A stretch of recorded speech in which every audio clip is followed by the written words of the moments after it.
ಭಾರತ ದೇಶದಲ್ಲಿ ವಾಸ ಮಾಡ್ತಕ್ಕಂಥ 142 ಕೋಟಿ ಜನ ತಲೆತೆಗಿಸುವಂತ ಕೆಲಸವನ್ನು ಮಾಡಿದರೆ ಒಬ್ಬ ಕಿಶೋರ್ ಅಂತಕ್ಕಂಥ ಒಬ್ಬ ಲಾಯರ್. ಅದು ಹೇಗೆ ಅಂತ ಹೇಳಿದ್ರೆ, ಇವತ್ತು ನಾವು ಈ ದೇಶಕ್ಕೆ ಅಪಾಯಕಾರಿ ಅಂತಕ್ಕಂಥ ಮುಸಲ್ಮಾನ್ ಸಂಘಟನೆಗಳಂತ ಹೇಳ್ತೀವಿ. ನಾವು ಈ ದೇಶಕ್ಕೆ ಅಪಾಯಕಾರಿ ಮುಸಲ್ಮಾನ್ ಸಂಘಟನೆಗಳಂತ ಕರಿತೀವಿ.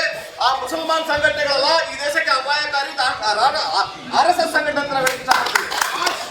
ಯಾಕಂತ ಹೇಳಿದ್ರೆ ಈ ಒಬ್ಬ RSS ಗುಲಾಮ, ಈ RSS ಗುಲಾಮ ಸಂವಿಧಾನಬದ್ಧವಾಗಿರ್ತಕ್ಕಂಥ ಶಿಕ್ಷಣವನ್ನು ಪಡ್ಕೊಂಡು ಸಂವಿಧಾನಬದ್ಧವಾಗಿರ್ತಕ್ಕಂಥ ನ್ಯಾಯಾಲಯದಲ್ಲಿ ವಾದವನ್ನು ಮಾಡುತ್ತಾ ಸಂವಿಧಾನಬದ್ಧವಾಗಿರ್ತಕ್ಕಂಥ ಕಕ್ಷಿದಾರರಿಗೆ ನ್ಯಾಯವನ್ನು ಕೊಡುತ್ತಾ ಜೀವನವನ್ನು ಮಾಡ್ತಾ ಇದ್ದಾರೆ.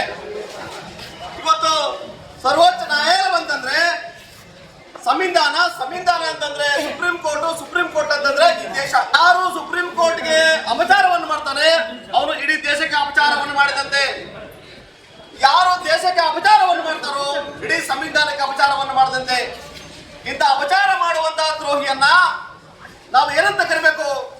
ಮುಸಲ್ಮಾನರಿಗಿಂತ ಸಂಘಟನೆಗಳಿಂದ ಅತಿ ಹೆಚ್ಚು ಘನಘೋರವಾಗಿರ್ತಕ್ಕಂಥ ಯಾರಾದ್ರೂ ಡೇಂಜರಸ್ ಇದ್ರೆ ಅದು RSS ಮನಸ್ಥಿತಿ ಉಳ್ಳತಕ್ಕಂಥ ಮನುವಾದಿ ಮನಸ್ಥಿತಿ ಉಳ್ಳಂತಹ ಇವತ್ತು ಲೀಡರ್ಗಳಂತ ನಾವು ಭಾವಿಸ್ತಾ ಇದ್ವಿ.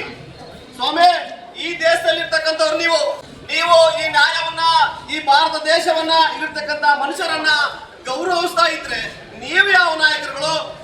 ನಿಮ್ಮದಂತ ಮನಸ್ಥಿತಿ, ನಿಮ್ಮ ಕೊಳಕು ಮನಸ್ಥಿತಿಗೆ ನಮ್ಮ ಧಿಕ್ಕಾರವಿದೆ.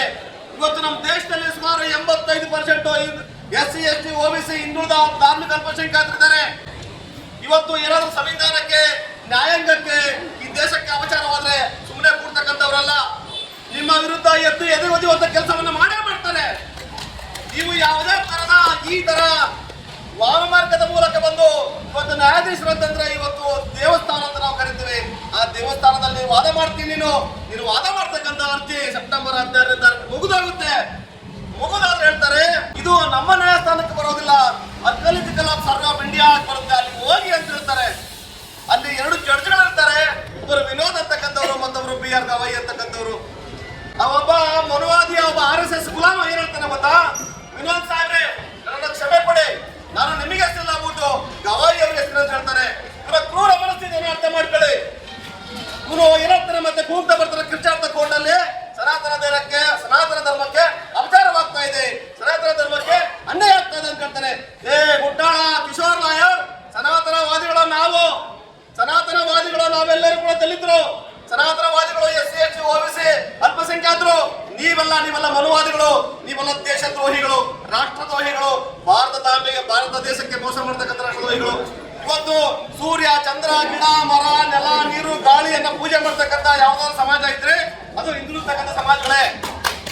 ನೀವೆಲ್ಲ ವೈದಿಕ ಸಹಾಯಿಗಳು, ನೀವು ನಿಮ್ಮದಾಗಿರ್ತಕ್ಕಂಥ ದೇವರನ್ನ ಪೂಜೆ ಮಾಡ್ತಕ್ಕಂಥವ್ರು. ಆದ್ರಲ್ಲ ಸ್ವಾಮಿ, ಈ ನೆಲವನ್ನೇ ಗೌರವಿಸ್ತೀವಿ, ನಾವು ಈ ಮಣ್ಣನ್ನ ಗೌರವಿಸ್ತೀವಿ, ಇರ್ತಕ್ಕಂಥ ಹೆಣ್ಣನ್ನ ಗೌರವಿಸ್ತೀವಿ, ಇರ್ತಕ್ಕಂಥ ಸಂಸ್ಕೃತಿಯನ್ನ ಗೌರವಿಸ್ತೀವಿ. ಆದ್ರೆ ಇದ್ಯಾವುದನ್ನು ಕೂಡ ಗೌರವಿಸ್ತಾ ಇರ್ತಕ್ಕಂಥ ವ್ಯಕ್ತಿಗಳಾಗಿದ್ರೆ ನೀವು ಟೆರರಿಸ್ಟ್ಗಳು, ನೀವು ಡ್ಯಾಂಜರಸ್ಗಳು, ನೀವು ಅಂತಹ ಒಂದು ಕೃತ್ಯವನ್ನು ಇವತ್ತು ನೀವು ಸುಪ್ರೀಂ ಕೋರ್ಟ್ ಅಲ್ಲಿ ಮಾಡಿದ್ದೀರಿ. ಆದ್ರೆ ಸುಪ್ರೀಂ ಕೋರ್ಟ್ ಆಗಿರ್ಬೋದು, ಸಂವಿಧಾನ ಆಗಿರ್ಬೋದು, ದೇಶ ಆಗಿರ್ಬೋದು, ಈ ದೇಶಕ್ಕೆ ಗಂಡಾಂತರ ತರುವಂತ ಯಾವುದೇ ಕೆಲಸವನ್ನು ಮಾಡಿದ್ರೆ ಕೂಡ ನಾವು ಸುಮ್ಮನೆ ಕೂಡಲ್ಲ. ಇಡೀ ಭಾರತ ದೇಶ ಆಗಿರ್ತಕ್ಕಂಥ ಇವತ್ತು ದಲಿತ ಪರ ಸಂಘಟನೆಗಳಾಗಿರ್ಬೋದು, ಹಿಂದುಳಿದ ಮೃಗಗಳ ಸಂಘಟನೆಗಳಾಗಿರ್ಬೋದು, ಯಾರೇ ಆಗಿರ್ಬೋದು ಕೂಡ ಸುಮ್ಮನೆ ಕೊಡುವಂತ ಕೆಲಸವನ್ನು ಮಾಡೋದಿಲ್ಲ. ಇವತ್ತು ನಿಮಗೆ ಕ್ಷಮಾದಾನವನ್ನ ಅಲ್ಲಿರ್ತಕ್ಕಂಥ ನ್ಯಾಯಾಧೀಶರು ಆ ಕ್ಷಣದಲ್ಲೇ ಕೊಡ್ತಾರೆ. ಬಿಟ್ಬಿಡಿ, ಅವನ ಕೇಸನ್ನು ಕಳ್ಕೊಂಡಿದ್ದಾನೆ, ಅವನ ಶೂ ಅನ್ನು ಕೂಡ ಕೋರ್ಟ್ ಕಳಿಸಿ ಅಂತ ಹೇಳ್ತಾರೆ. ಅವನ ಕೇಸ್ ಮಾಡ್ರಂತ ಹೇಳೋದಿಲ್ಲ, ಅವನ್ನ ಆ ಕ್ಷಣದಲ್ಲೇ 3 ತಾಸು ಕೊಟ್ಟು ಕಳಿಸ್ತಾರೆ. ಎಂಥ ತಾಯಿ ಗುಣವಾಗಿರ್ತಕ್ಕಂಥ ನ್ಯಾಯಮೂರ್ತಿಗಳು, ಅವರ ಗುಣವನ್ನು ಶ್ಲಾಘನೆ ಮಾಡಬೇಕು. ನರೇಂದ್ರ ಮೋದಿ ಅವರು ಅವರ ಗುಣವನ್ನು ಕೊಂಡಾಡ್ತಾರೆ. ಇದು ದೇಶಕ್ಕೆ ಅಪಚಾರ, ಖಂಡನೀಯ ಅಂತ ಖಂಡಿಸ್ತಾರೆ. ಈ ರೀತಿಯಾಗಿರ್ತಕ್ಕಂಥ ಕೃತ್ಯವನ್ನು ಮಾಡಿರ್ತಕ್ಕಂಥ ಹಲವಾರು ಸಾಮಾಜಿಕ ಜಾಲತಾಣಗಳಲ್ಲಿ ಈ ಮನಸ್ಸು ಸ್ಮೃತಿ ಆಧಾರಿತವಾಗಿರ್ತಕ್ಕಂಥ ಗುಲಾಮರು ಆ ಒಂದು ಗವಾಯಿಗಳ ಭಾವಚಿತ್ರಕ್ಕೆ ಸೋಷಿಯಲ್ ಮೀಡಿಯಾದಲ್ಲಿ ಕೊರಳಿಗೆ ಮಡಿಕೆಯನ್ನು ಕಟ್ತಕ್ಕಂಥದ್ದು, ಹಿಂದೆ ಬಾರಿಗೆ ಕಣ್ಣು ಕಟ್ತಕ್ಕಂಥದ್ದು, ಮತ್ತೆ ಮುಖಕ್ಕೆ ಕಂಪನಿಯನ್ನ ಕಡಿಸೋ ರೀತಿಯಲ್ಲಿ ಚಿತ್ರವನ್ನು ಮಾಡಿಬಿಡ್ತೀರಲ್ಲ, ಇದು ನಿಮ್ಮ ಹುನ್ನಾರ ಏನು? ನಿಮ್ಮ ಕುತಂತ್ರವೇನು? ಸಂವಿಧಾನವನ್ನು ಬದಲಾವಣೆ ಮಾಡ್ಬೇಕಂತ ನಿಮ್ಮ ಏನಾದ್ರೂ ಹುನ್ನಾರೋ? ಅದು ಸಾಧ್ಯವಿಲ್ಲ. ರಕ್ತಪಾತವಾದರೂ ಸರಿ ಸಂವಿಧಾನವನ್ನು ಬದಲಾವಣೆ ಮಾಡಕ್ ಸಾಧ್ಯ ಇಲ್ಲ. ಇದನ್ನ ಅರ್ಥ ಮಾಡ್ಕೊಳ್ಳಿ. ಇಡೀ ದೇಶಕ್ಕೆ ಸಂದೇಶವನ್ನು ಕೊಡ್ತಾ ಇದೀವಿ ನಾವು ಈ ಸುಲಭ ಬದಲಾವಣೆ ಮುಖಾಂತರ. ನೀವು ಆ ತರದ ಏನಾದ್ರೂ ಸಾಹಸಕ್ಕೆ ಪ್ರಯತ್ನ ಮಾಡಿದ್ರೆ ಇವತ್ತು ನೀವು ಕೂಡ ಈ ದೇಶವನ್ನ ಬಿಟ್ಟು ಹೋಗ್ತಕ್ಕಂಥ ಕೆಲಸ ಆಗುತ್ತೆ. ಈ ದೇಶ ನಮ್ದು, ಭಾರತ ನಮ್ದು, ತಾಯ್ನಾಡು ನಮ್ದು. ಈ ತಾಯ್ನಾಡಲ್ಲಿ ವಾಸ ಮಾಡ್ತಕ್ಕಂಥ ನಾವೆಲ್ಲರೂ ಕೂಡ SCಗಳು, STಗಳು, OBCಗಳು, ಮೈನಾರಿಟಿಗಳು. ಈ ದೇಶ ನಮ್ದು ಸ್ವಾಮಿ, ನಿಮ್ದಲ್ಲ. ಕೇವಲ 3% ಇರ್ತಕ್ಕಂಥವ್ರು ನೀವು ಇವತ್ತು ಅಧಿಕಾರದ ಗದ್ದಿಗೆಯನ್ನು ಹಿಡಿದು ನಮ್ಮನ್ನು ಆಟ ಆಡ್ತಕ್ಕಂಥ ಕೆಲಸವನ್ನು ಮಾಡ್ತಾ ಇದ್ರಿ. ಹಾಗಾಗಿ ಇದನ್ನು ಸಹಿಸೋದಿಲ್ಲ. ಇದಕ್ಕೆ ಯಾವುದೇ ರೀತಿಯಿಂದ ಸಮಾಧಾನ ಇಲ್ಲ. ಇವತ್ತು ನಾವು ರಾಷ್ಟ್ರ ಇವತ್ತು ಮುಖ್ಯ ನ್ಯಾಯಮೂರ್ತಿಗಳು ಇವತ್ತು ಕ್ಷಮೆ ಪಟ್ಟು ಕಳಿಸಿರ್ಬೋದು, ಆದ್ರೆ ಸಮಾಜ ನಿಮ್ಮನ್ನ ಕ್ಷಮೆ ಕೊಡಲಿಕ್ಕೆ ಸಾಧ್ಯನೇ ಇಲ್ಲ. ಹಾಗಾಗಿ ನಾಳೆ ಅಥವಾ ಇವತ್ತು ಸಂಜೆ ಒಳಗಾಗಿ ನಾವು ಇದೇ ನಮ್ಮ ಶಿರಗುಪ್ಪ ತಾಲೂಕಿನ ಪೊಲೀಸ್ ಸ್ಟೇಷನ್ನಲ್ಲಿ ನಿಮ್ಮ ಮೇಲೆ ನಾವು FIR ಕೂಡ ದಾಖಲು ಮಾಡ್ತೀವಿ. ನಿಮ್ಮನ್ನ ಅಲ್ಲಿಂದ ಇಲ್ಲಿವರೆಗೂ ಕೂಡ ನಾವು ಕರ್ತಕ್ಕಂಥ ವ್ಯವಸ್ಥೆಯನ್ನು ಮಾಡ್ತೀವಿ. ನಾವು ಕೂಡ ಒಬ್ಬ ಲಾಯರ್ ಆಗಿದ್ದೀವಿ.